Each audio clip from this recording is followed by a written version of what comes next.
This surface is going to represent the shop. So the left side is solid wood processing and the right side is panel processing. And to start with, in our model, we're going to have 3 employees. And you can see him over there on the end. So each set will be divided into the panel processing and the wood processing. So it starts and they both go into the first section. So this is the beam saw, which is the current Strebig that we have, but later we want to go to a horizontal beam saw.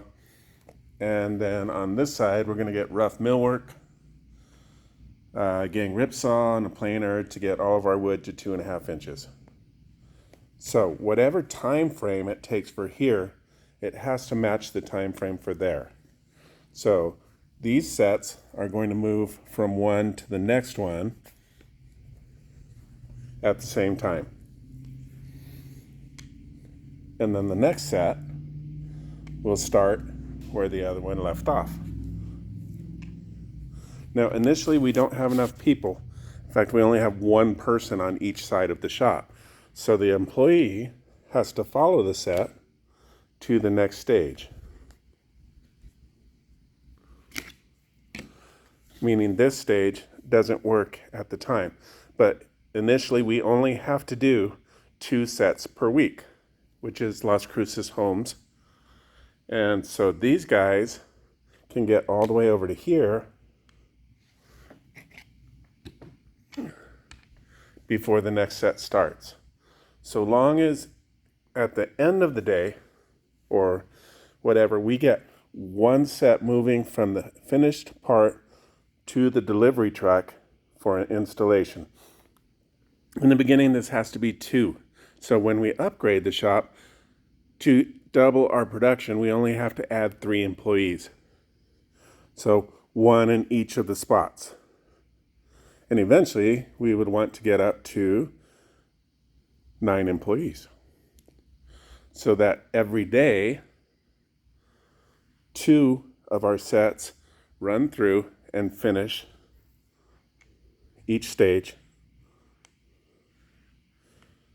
So at the end, we have to be able to do 2 sort and assemble and move to here.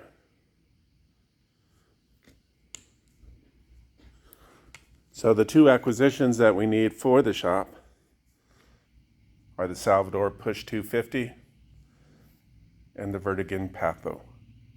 This is the CNC shaper, the CNC chop saw. Door assembly, squaring, sanding the doors, finish the doors, and as you can see, we're already running out of space, so we're going to need that Mako CNC sprayer eventually. But for now, we can just find a way to get away from it. This side of the shop doesn't have any spraying at all.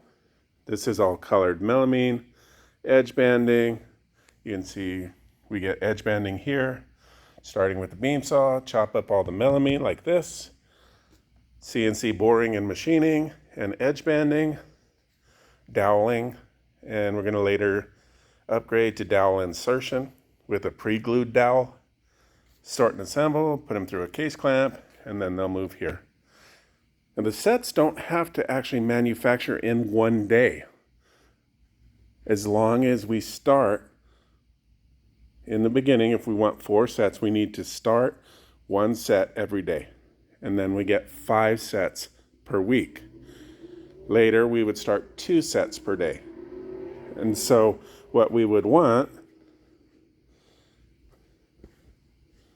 is for the contractor in the field to start 2 of the same house so that we can run 2 sets together. So now when these march down the line, they're going to go through as 2 sets. And then when they finish, they'll do 2 sets. So we can, technically, we would be able to get to 10 sets per week, which is 2 higher than what we need as our final goal. So that's what we have to do. We have to coordinate with the job site coordinators, coordinate with the colors, and coordinate with the scheduling so that everything runs smoothly.